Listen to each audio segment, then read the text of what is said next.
Bismillahirrahmanirrahim. Alhamdulillahirabbil alamin wassalatu wassalamu ala nabiyyina Muhammadin wa ala alihi wa ashabihi wa man tabi'ahum bi ihsanin ila yaumiddin, amma ba'd.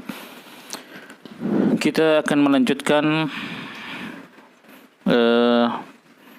pelajaran ringkas kita terhadap kitab Al-Muyassar fi Ilmi Nahwi. Kita sampai sekarang pada halaman yang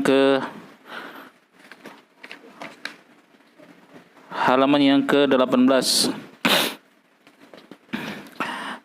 Kita akan masuk pembahasan tentang al-fi'lul al-mudhari', al-fi'lul mudhari', fi'il mudhari'.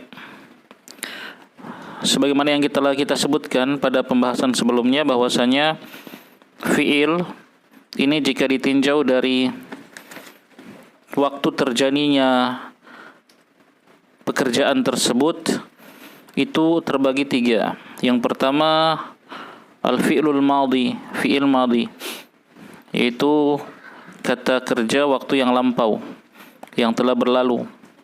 Jadi terjadinya pekerjaan tersebut telah lampau, telah berlalu. Itu telah kita bahas kemarin. Kemudian yang kedua al-fi'lul mudhari', fi'il mudhari', yaitu kata kerja waktu sekarang atau yang akan datang. Jadi pekerjaan tersebut sedang dilakukan atau nanti akan dilakukan pada waktu yang akan datang. Kemudian yang ketiga al-fi'lul amr, al-fi'lul amri, al-fi'lul amru, fi'il amr, kata kerja perintah. Nah, sekarang kita akan bahas yang kedua, al-fi'lul al-mudhari, al-fi'lul mudhari'u, fi'il mudhari'. Di sini beliau mengatakan al-fi'lul mudhari'u huwa fi'lun dalla ala hadatsin fi zamanil hali wal mustaqbali. Al-fi'lul mudhari'u, fi'il mudhari' huwa, dia adalah fi'lun, suatu kata kerja, dalla yang menunjukkan ala hadatsin, atas suatu kejadian atau suatu pekerjaan, fi zamani, pada waktu, al-hali, sekarang, wal mustaqbali, dan yang akan datang. Jadi fi'il mudhari ini dia bisa memberikan makna pekerjaan tersebut sedang dilakukan atau akan dilakukan pada waktu yang akan datang. Itu. Nanti tinggal kita lihat konteks kalimat dalam bahasa Arabnya. Apakah ini kita terjemahkan sedang berlangsung pekerjaannya atau nanti akan berlangsung pada waktu yang akan datang. Mislu, contoh, yaktubu, sedang menulis atau akan menulis. Bisa kita terjemahkan seperti itu. Ya, huwa yaktubu, dia sedang menulis atau dia akan menulis. Yaqra'u, sedang membaca atau akan membaca. Yajlisu, sedang duduk atau akan duduk. Yashrabu, sedang minum atau akan minum. Nah, ini secara ringkas tentang fi'il mudhari. Kemudian di halaman 19 beliau menyebutkan di sini wa alamatuhu ma kana fi awwalihi ihda ahrufi anaitu. Wa alamatuhu, dan tanda-tanda fi'il mudhari atau ciri-ciri fi'il mudhari di antaranya yang bisa kita jadikan ciri atau tanda bagi suatu fi'il itu dia adalah fi'il mudhari. Maka na fi awalihi, apa-apa yang kana fi awalihi, pada awalnya, huruf awalnya, ihda ahrufin, salah satu huruf anaitu. Jadi anaitu ini ringkasan dari huruf hamzah, nun, ya, dan ta. Jadi fi'il mudhari itu biasanya, ya, seluruh fi'il mudhari pasti diawali oleh salah satu huruf ini. Bisa huruf hamzah, bisa nun, bisa ya, dan bisa ta. Nah, agar memudahkan kita menghafalnya, ini diringkas, dijadikan kata, itu anaitu, begitu. Ini cuma ringkasan saja untuk mempermudah. Nah, jadi semua fi'il mudhari, namanya fi'il mudhari, pasti diawali dengan salah satu huruf ini, anaitu. Dan huruf-huruf ini memiliki makna yang berbeda-beda pada pelaku pekerjaannya. Kalau diawali dengan huruf hamzah, itu artinya pelakunya saya. Nah, begitu. Artinya pelakunya saya. Contoh aktubu. Saya sedang atau akan menulis, begitu. Aftahu, saya sedang atau akan membuka. Aqra'u, saya sedang atau akan membaca. Ajlisu, saya sedang atau akan duduk. Ashrabu, saya sedang atau akan minum. Nah, jadi kalau fi'il mudhari diawali dengan hamzah, maka itu pelakunya saya. Kemudian yang kedua nun. Jika fi'il mudhari diawali dengan huruf nun, maka pelakunya adalah kami. Ya, berarti banyak orang. Naktubu, kami sedang atau akan menulis. Naftahu, kami sedang atau akan membuka. Naqra'u, kami sedang atau akan membaca. Najlisu, kami sedang atau akan duduk. Nashrabu, kami sedang atau akan minum. Begitu. Kemudian di yang berikutnya huruf ya. Kalau fi'il mudhari itu diawali dengan huruf ya, berarti pelakunya itu dia. Dia. Satu orang laki-laki, seperti itu. Yaktubu, dia sedang atau akan menulis. Yaftahu, dia sedang atau akan membuka. Yaqra'u, dia sedang atau akan membaca. Yajlisu, dia sedang atau akan duduk. Yashrabu, dia sedang atau akan minum. Ya, dia di sini adalah satu orang laki-laki. Kemudian ta diawali dengan huruf ta. Kalau fi'il mudhari diawali huruf ta, maka ini ada dua. Bisa pelakunya itu dia satu orang perempuan atau kamu satu orang laki-laki. Berarti tinggal kita lihat pada konteks kalimat. Jadi tinggal kita lihat pada konteks kalimat. Contoh taktubu. Nah, ini bisa kita terjemahkan dia satu orang perempuan sedang atau akan menulis. Bisa juga kita terjemahkan kamu satu orang laki-laki sedang atau akan menulis. Nah, ini tinggal kita lihat pada konteks kalimatnya. Taftahu, bisa kita terjemahkan dia satu orang perempuan sedang membuka. Bisa juga kamu satu orang laki-laki sedang atau akan membuka.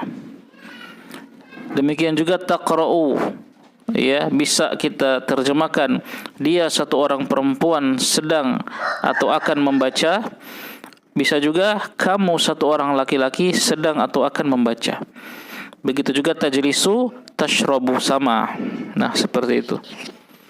Jadi, ya, sekali lagi fi'il mudhari, yang namanya fi'il mudhari pasti diawali oleh salah satu dari 4 huruf ini, itu pasti.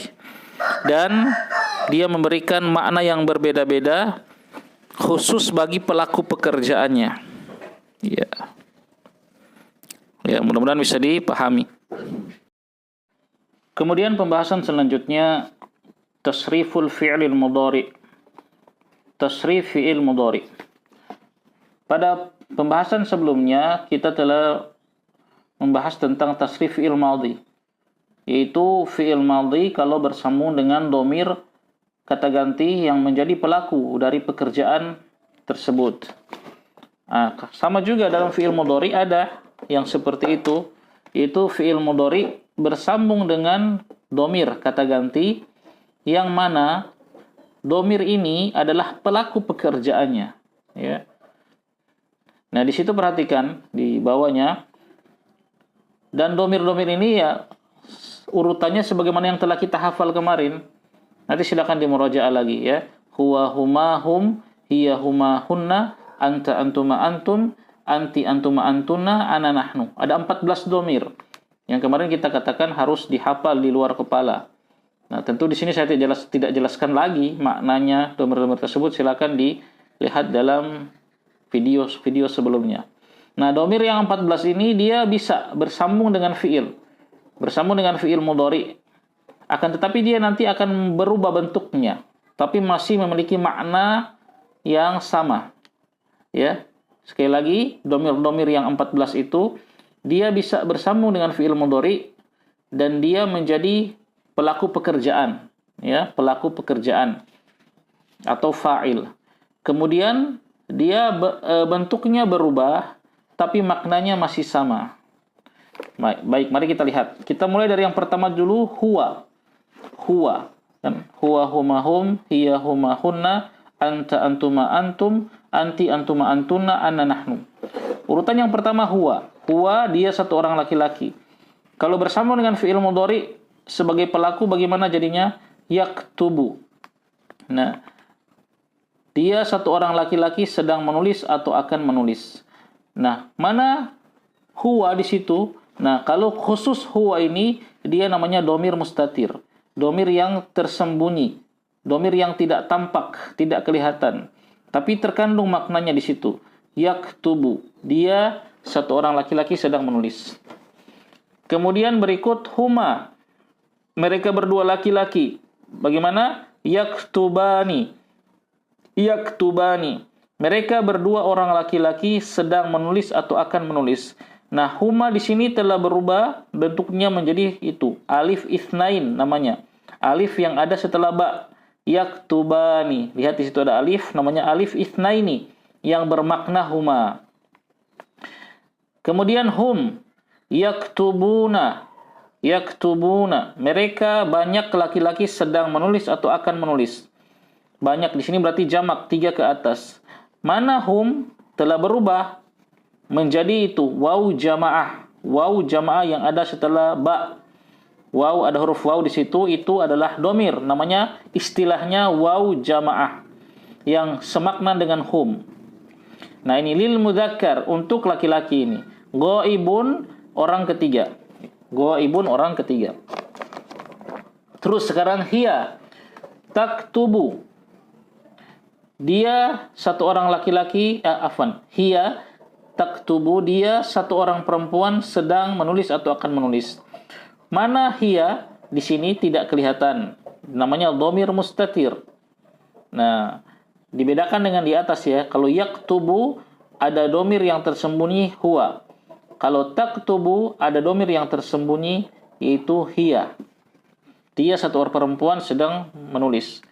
Kemudian huma. Hiya huma ya. Huma taktubani. Taktubani. Mereka berdua perempuan sedang menulis atau akan menulis. Mana humanya di situ? Itu adalah huruf alif yang istilahnya alif isnain. Dia adalah domir yang semakna dengan huma. Kemudian hunna yaktubna. Hunna itu yaktubna. Mereka banyak perempuan sedang menulis atau akan menulis. Mana hunnanya itu telah berubah menjadi nun yang paling terakhir, yaktubna. Nah, di situ nun itu istilahnya nun niswatun, nun niswah. Huruf nun dhamir yang semakna dengan hunna. Itu lil muannas ghaib. Untuk muannas perempuan ghaibun yang orang ketiga. Yaktubu yaktubani yaktubuna taktubu taktubani yaktubna. Nah, ini harus dihafal. Kalau kita hafal dengan pasangannya, huwa yaktubu, huma yaktubani, hum yaktubuna, hiya taktubu, huma taktubani, hunna yaktubna. Begitu. Itu cuma sekedar kita pasangkan dengan domir agar kita tahu makna domir yang terkandung di dalamnya. Nah, sekarang yang berikut, yang orang kedua sekarang. Tadi ghaib orang ketiga, sekarang mukhatab orang kedua.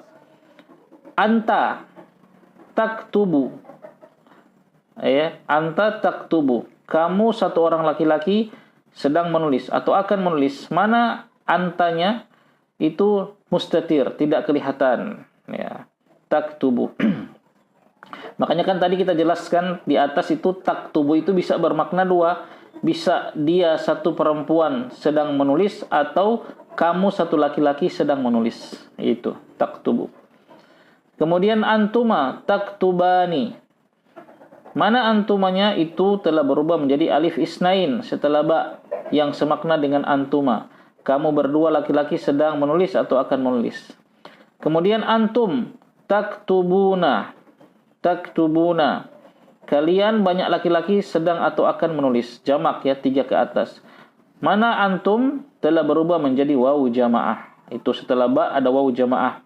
Itu domir yang semakna dengan antum. Ini lil mudzakkari untuk laki-laki mukhatabun. Orang ketiga. Orang kedua. Kemudian sekarang anti. Untuk perempuan sekarang. Taktubina. Kamu satu perempuan sedang menulis atau akan menulis. Mana anti, mana domir anti telah berubah menjadi huruf ya yang ada setelah ba. Itu. Ya yang ada antara ba dan nun. Taktubina, itu kan ada huruf ya. Itu dalam istilah namanya ya mukhatabah. Ya mukhatabah. Huruf ya domir yang semakna dengan anti, kamu satu perempuan. Antuma taktubani, ya. Kamu berdua perempuan sedang menulis atau akan menulis. Mana antumanya itu berubah menjadi alif isnain. Ya, alif isnain. Domir yang semakna dengan antuma. Kemudian antunna. Nah, di sini salah, lihat. Untuk antuna salah di sini. Harusnya taktubna. Di situ diganti, coret itu. Di situ tertulis taktubina. Antuna taktubina. Itu salah. Dicoret itu diganti dengan yaktubna. Afwan, ganti dengan taktubna. Taktubna.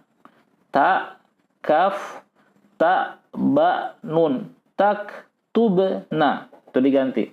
Salah cetak di situ. Nah, antuna taktubna. Mana domir antunanya telah berubah menjadi huruf nun yang di terakhir. Taktubna. Itu namanya nun apa? Nun niswah. Suatu domir yang semakna dengan antuna, jamak. Kalian banyak perempuan sedang atau akan menulis. Ini lil muannas untuk perempuan yang mukhatabun, yang orang kedua. Sekarang terakhir yang mutakallim, orang yang pertama. Ana menjadi aktubu. Saya sedang menulis atau saya akan menulis. Mana domir ananya itu mustatir, tidak kelihatan. Ya, tidak kelihatan. Jadi di sini yang mustatir ya. Kemudian nahnu. Yang terakhir nahnu naktubu. Kami sedang menulis atau kami akan menulis. Mana nahnunya itu juga tidak kelihatan, mustatir. Jadi di fi'il mudhari ini ada domir-domir yang tidak kelihatan. Ada berapa di sini? Yaktubu 1, kemudian taktubu 2, kemudian aktubu yang ketiga, kemudian naktubu yang keempat. Berarti ada 4. Ada 4 fi'il mudhari yang dia domirnya tersembunyi. Yang lain itu kelihatan semua, ada. Nah, perhatikan di sini, ini harus kita hafal ya, harus kita hafal. Yaktubu yaktubani yaktubuna, taktubu taktubani yaktubna, taktubu taktubani taktubuna, taktubina taktubani taktubna, aktubu naktubu. Nah, hafal urutannya sekaligus hafal domir yang terkandung di dalamnya dan maknanya dan artinya, ya, terjemahannya bagaimana, begitu. Nah, kemudian di situ ada at-tamrin, nah latihan. Jadi ilmu nahwu itu, nahwu shorof, itu harus banyak-banyak kita latihan agar lisan kita terbiasa, ya, lisan kita terbiasa. Contoh di situ ada kata yasjudu, ya, sedang sujud atau akan sujud. Nah, kita terapkan sesuai dengan di atas. Coba, yasjudu berarti yasjudu yasjudani yasjuduna, tasjudu tasjudani yasjudena, tasjudu tasjudani tasjuduna, tasjudina tasjudani tasjudena, asjudu nasjudu. Nah, seperti itu. Maknanya ya sama dengan yaktubu di atas, cuma ganti kalau yaktubu kan sedang menulis, kalau yasjudu sedang atau akan sujud, begitu. Yakhruju, ya, sedang atau akan keluar. Ya, yakhruju yakhrujani yakhrujuna, takhruju takhrujani yakhrujina, takhruju, takhrujani, takhrujuna, takhrujina, takhrujani, takhrujna, akhruju, nakhruju. Nah, jadi kalau dari sisi artinya ya beda. Yakhruju sedang atau akan keluar. Cuma domirnya yang terkandung di dalamnya sama dengan yang di atas tadi. Tinggal kita pasang-pasangkan. Yadkhulu, yadkhulani, yadkhuluna, tadkhulu, tadkhulani, yadkhulna, tadkhulu, tadkhulani, tadkhuluna, tadkhulina, tadkhulani, tadkhulna, adkhulu, nadkhulu. Begitu. Ya, masuk. Ya, yadkhulu. Dia satu laki-laki sedang masuk atau akan masuk. Yadkhulani, dia dua orang laki-laki sedang atau akan masuk. Yadkhuluna, mereka banyak laki-laki sedang masuk atau akan masuk. Taktubu, dia satu orang perempuan sedang atau akan masuk. Tadkhulu, dia satu orang perempuan sedang atau akan masuk. Tadkhulani, dia dua orang perempuan sedang atau akan masuk. Yadkhulna, mereka banyak perempuan sedang atau akan masuk, dan seterusnya seperti penjelasan tadi. Nah, silakan dilatih ya. Yarji'u, yadhabu, yajlisu, yaftahu, dan yakulu. Ya, dilatih-latih di rumah. Nah, jika belum paham, diulang lagi videonya, ditonton lagi sampai kita dipahamkan oleh Allah Subhanahu wa taala. Nah, untuk saat ini ya ini dulu yang bisa kita pelajari. Insyaallah nanti akan kita lanjut pada ya pertemuan yang berikut. Wallahu taala alam bisawab. Semoga bermanfaat.